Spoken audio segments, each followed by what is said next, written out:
नमस्कार मंडळी, श्री स्वामी समर्थ.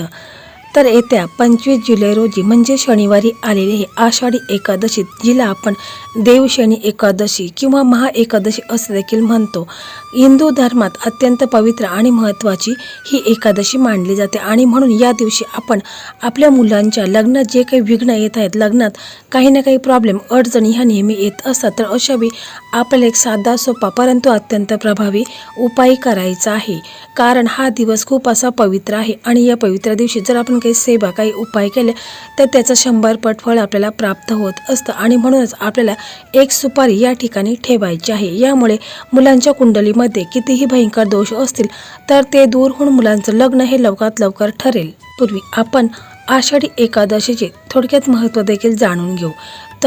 तर बघा, या दिवशी महाराष्ट्रात भक्तीचा पूर येतो. आषाढी एकादशीला वर्षभरातील सर्वात मोठी एक पंढरपूरची वारी संपन्न होते. लाखो वारकरी शेकडो किलोमीटर चालत विठ्ठलाच्या दर्शनासाठी पंढरपुरात एकत्र येतात. विठ्ठल माऊलीच्या चरणी लीन होणे हा या दिवसाचा मुख्य उद्देश आहे. असे मानले जाते की या दिवसापासून भगवान विष्णू क्षीरसागरात शेषनागावर पुढील 4 महिन्यासाठी योगनिद्रेत म्हणजे झोपेसाठी जातात. म्हणूनच याला देवशनी एकादशी म्हणतात. यानंतर कार्तिक महिन्यातील प्रबोधिनी एकादशीला देव जागे होतात. आषाढी एकादशी पासून चातुर्मास म्हणजे 4 पवित्र महिने सुरू होतो.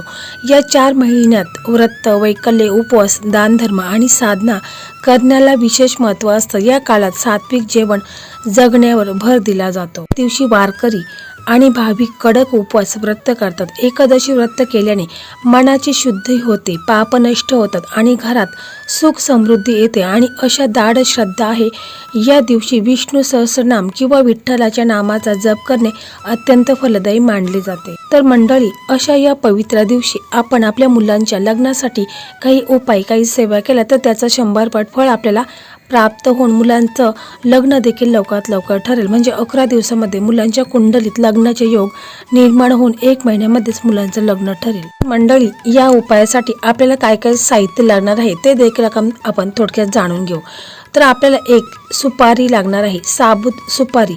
चिरलेली वगैरे सुपारी घ्यायची नाही, तर व्यवस्थित सुपारी घ्यायची आहे. पिवळे वस्त्र थोडंसं लागणार आहे, चण्याची डाळ, हळद आणि एक तुपाचा दिवा. तर एवढंच साहित्य आपल्याला लागणार आहे. तर हा उपाय आपल्याला सकाळी 6 ते 12च्या आतमध्येच एकादशीच्या दिवशी करायचा आहे. तुम्हाला उपवास ठेवायचा असेल तर अतिशय उत्तम आहे. तसेच बघा, उपाय कोणी करावा, तर हा उपाय स्वतः मुलाने किंवा मुलीने केला तर अतिशय उत्तम आहे. परंतु आजकाल आपण पाहत असतो मुलांना इतका वेळ नसतो, तर मग मुलाच्या आईने हा उपाय केला तरी देखील चालेल, मुलाच्या भावाने केला तरी चालेल, बहिणीने केला तरी देखील चालेल. कोणीही हा उपाय मुलांच्या लग्नासाठी करायचा आहे. तर मुलाची आई जर हा उपाय करत असेल तर मग आईने सकाळी लवकर उठायचं आहे, अंघोळ वगैरे करायची आहे. शक्य असेल तर पिवळे किंवा पांढरे कपडे घालायचे आहेत. आपल्या देवघर आहे तर तिथे आपण एक तुपाचा दिवा लावायचा आहे, अगरबत्ती लावायची आहे. एकादशी असल्यामुळे तुम्हाला देवांची विधिवत पूजा वगैरे करून घ्यायची आहे, अभिषेक करून घ्यायचा आहे. पिवळी फुले, पिवळी मिठाई असेल अर्पण करायचं आहे.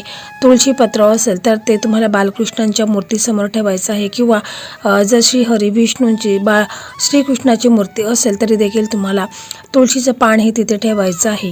आणि मग तुम्हाला तुमच्या मनात आपल्या मुलींच्या लग्नातील अडचणी दूर व्हावेत असा संकल्प करायचा आहे. आणि मग तुम्हाला आपण सुपारी आणलेली आहे तर तुम्हाला ती सुपारी ताम्हणामध्ये ठेवायचं आहे. आणि मग त्या सुपारीला तुम्हाला अभिषेक करून घ्यायचा आहे. त्याच्यानंतर ती स्वच्छ पुसून घ्यायची आहे. आणि मग तुम्हाला हळद, कुंकू आणि अक्षता वाहून तिची पूजा करायची आहे. ही सुपारी म्हणजे अडथळे दूर करणारे असते. त्याच्यानंतर तुम्हाला काय करायचं आहे की एखादा तो पिवळा कापड आहे त्याच्यामध्ये तुम्हाला 1 रुपयाचा शिक्का ठेवायचा आहे. त्याच्यावरती ती सुपारी ठेवायची आहे. सुपारीला हळद, कुंकू, अक्षता अर्पण करायचे आहेत. आणि त्याच्यानंतर ती जे लाल पिवळ्या कपड्यामध्ये आपण सुपारी ठेवलेली आहे तर ती आपल्या उजव्या हातामध्ये घ्यायची आहे. आणि त्या सुपारीला आपल्याला अभिमंत्रित करून घ्यायचं आहे. तुम्हाला हा मंत्र बोलायचा, श्री ह्रीं श्री कमले कमलाये प्रसिद्ध प्रसिद्ध श्री ह्रीं श्री ओम महालक्ष्मी नम. अशा प्रकारे हा मंत्र तुम्हाला बोलायचं आहे. म्हणजे आपल्याला जी सुपारी आहे तर त्या सुपारीला आपल्याला अभिमंत्रित करून घ्यायचं आहे आणि बोलायचं आहे, हे विष्णू लक्ष्मी माझ्या मुलींच्या लग्नातील सर्व अडथळे दूर कर, लवकर चांगले स्थळ मिळू दे. त्यांच्या कुंडलीत काही दोष असतील तर ते लवकरात लवकर दूर होऊन 11 दिवसामध्ये मुलाच्या कुंडलीत लग्नाचे योग निर्माण होऊ दे, असं तुम्हाला प्रार्थना करायची आहे. श्री हरी विष्णू माता लक्ष्मी गणपती बाप्पांसमोर तुम्हाला आपले दोन्ही हात जोडून मनापासून तुम्हाला विनंती करायची आहे, प्रार्थना करायची आहे. आणि मग याच्यानंतर ही अभिमंत्रित झालेली सुपारी जी आहे तर ती तुम्हाला तुमच्या देवघरामध्ये ठेवायची आहे किंवा तुम्ही तुमच्या तिजोरीमध्ये देखील ठेवू शकता. बघा, या दिवशी आपल्याला तुळशीची पूजा करायची आहे. म्हणजे तुळशीला जल अर्पण करायचं नाही, परंतु आपण तुळशीसमोर एक तुपाचा दिवा लावायचा आहे, अगरबत्ती लावायची आहे. तुळशी मातेला हळद कुंकू वाहून विवाहाच्या आड येणाऱ्या अडचणी दूर व्हाव्यात म्हणून प्रार्थना करायची आहे. बघा, भगवान विष्णूंना पिवळा रंग अत्यंत प्रिय आहे. या दिवशी विष्णू मंदिरात जाऊन पिवळे फळ किंवा केळी, कापड किंवा चण्याची डाळ तुमच्या यथाशक्तीनुसार तुम्ही दान करू शकता. बघा, आपण देवघरात किंवा तिजोरीमध्ये ठेवलेली ती सुपारी आहे तर तिचं पुढे काय करायचं. तर बघा, जोपर्यंत मुलांचं किंवा मुलीचं किंवा मुलाचं लग्न पक्क होत नाही तोपर्यंत ती सुपारी त्या कापडात तशीच बांधून देवघरामध्ये ठेवायची आहे किंवा तुमच्या तिजोरीमध्ये किंवा एखाद्या सुरक्षित ठिकाणी ती सुपारी तुम्ही ठेवू शकता. देवघरामध्ये तुम्ही सुपारी ठेवलेली असेल तर दररोज देवापाशी दिवा लावताना त्या पोटलीला म्हणजे त्या सुपारीला तुम्हाला नमस्कार करायचा आहे, प्रार्थना करायची आहे. दिवत, हळद कुंकू, अक्षता अर्पण करून, फुलं अर्पण करून त्या सुपारीची तुम्हाला पूजा वगैरे करून घ्यायची आहे. तेव्हा देवांच्या कृपेने मुलांचं किंवा मुलीचं लग्न व्यवस्थित पार पडेल. त्यानंतर त्या सुपारीचे विसर्जन करायचे असते. नदी किंवा वाहत्या पाण्यात विसर्जन करू शकता. ती सुपारी कापडातून, पिवळ्या कापडातून काढून एखाद्या पवित्र नदीत किंवा विहिरीमध्ये किंवा वाहत्या पाण्यात तुम्ही सन्मानाने विसर्जित करायचे आहे. किंवा तुम्ही एखाद्या झाडाखाली देखील, समजा तुमच्याकडे जर जवळपास कुठे पाणी म्हणजे नदी वगैरे नसेल, तलाव नसेल, तर मग तुम्ही काय करायचं आहे की जर पिंपळाचं झाड असेल तर त्याच्या मुळाशी स्वच्छ मातीमध्ये ही सुपारी तुम्ही दाबून विसर्जित करू शकता. किंवा कोणतंही झाड असेल, पवित्र झाड असेल, तिथे देखील तुम्ही ही सुपारी मातीमध्ये गाडून टाकायची आहे. एवढी काळजी करायची आहे की जेव्हा ही सुपारी आहे तर ती चुकू नये घरामध्ये इकडे तिकडे. म्हणजे कधी कधी काय होतं की लहान मुलं आपल्या घरात येत असतात आणि ते आपल्या देवघरामधील सर्व साहित्य बाजूला करतात. तर अशा वेळी जर ही सुपारी इकडे तिकडे किंवा कचऱ्यामध्ये जाता कामा नये, कारण आपण तिची पूजा केलेली आहे, तिला अभिमंत्रित केलेली आहे, कारण आपण तिचे देवस्वरूप म्हणून पूजा केलेली आहे. तसेच जे कापड म्हणजे जे पिवळे किंवा लाल कापड असेल तुम्ही वापरले असेल ते कापड देखील सुपारीसोबतच तुम्हाला विसर्जित करायचं आहे किंवा ते स्वच्छ धुवून पुन्हा देवांच्या कामात तुम्ही वापरू शकता. बघा, सुपारीचं देखील तुम्हाला थोडक्यात महत्त्व सांगते. तर बघा, आपल्या हिंदू संस्कृती आणि विवाह कार्यात सुपारीला अत्यंत मानाचं आणि पवित्र स्थान आहे. लग्नाशी संबंधित सुपारीला खूपच महत्त्व आहे. सुपारी ही कडक आणि अखंड असते, ती सहजासहजी तुटत नाही. त्यामुळे विवाह कार्यात ती अखंडतेचे, नाते घट्ट राहण्याचे प्रतीक मानले जाते. लग्नाचे बोलणे पक्के करताना ज्याला आपण सुपारी फुटणे किंवा साखरपुडा म्हणतो, सुपारी देऊन संकल्प सिद्ध केला जातो.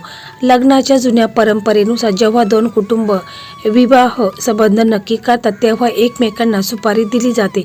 याचा अर्थ असा की आता लग्नाचा शब्द पक्का झाला आहे. बघा, सुपारीमध्ये नकारात्मक ऊर्जा शोषून घेण्याची क्षमता असते. विवाहासाठी केल्या जाणाऱ्या उपायामध्ये आपण आधी एकादशीच्या उपायाबद्दल बोललो. म्हणजे सुपारी मंत्राने अभिमंत्रित करून ठेवल्यास विवाहाच्या मार्गातील अडथळे, नजरदोष आणि ग्रहदोष दूर होतात. सांगायचं तर सुपारी ही केवळ एक वस्तू नसून लग्नाचे कार्य निर्विघ्नपणे पार पाडणारी, नाते घट्ट करणारी आणि विठ्ठल गणपतीचा आशीर्वाद मिळवून देणारी अत्यंत महत्त्वाची आध्यात्मिक आणि सामाजिक कडी आहे. कोणताही उपाय करत असताना पूर्ण श्रद्धेने आणि विश्वास ठेवून करायचा असतो, त्याच्यामुळे त्याचा लाभ आपल्याला होत असतो. उपाय झाल्यावर कोणालाही सांगायचं नाही, गुप्त उपाय तुम्हाला करायचा आहे. तर मंडळी, अशा प्रकारे आजचा हा व्हिडिओ होता. हा व्हिडिओ तुम्हाला कसा वाटला कमेंटमध्ये नक्की सांगा. व्हिडिओ तुम्हाला आवडला तर इतर तुमचे मित्र असेल, मैत्रिणी असतील, ज्यांचं लग्न ठरत नसेल तर अशा मित्रमैत्रिणींना हा व्हिडिओ नक्कीच शेअर करा. याचंही पुण्यफल तुम्हाला नक्कीच प्राप्त होईल. आणि तुम्हाला कोणत्या समस्येबद्दल काही जर उपाय हवे असतील किंवा मुलांच्या कुंडलीत काही दोष असतील तर त्याची देखील थोडक्यात माहिती मला तुम्ही पाठवू शकता. कॉमेंटमध्ये तुम्ही सांगू शकता की मुलांच्या कुंडलीत कोणते दोष आहेत, त्यानुसार देखील मी तुम्हाला काही माहिती सांगू शकते. श्री स्वामी समर्थ. जय जय स्वामी समर्थ.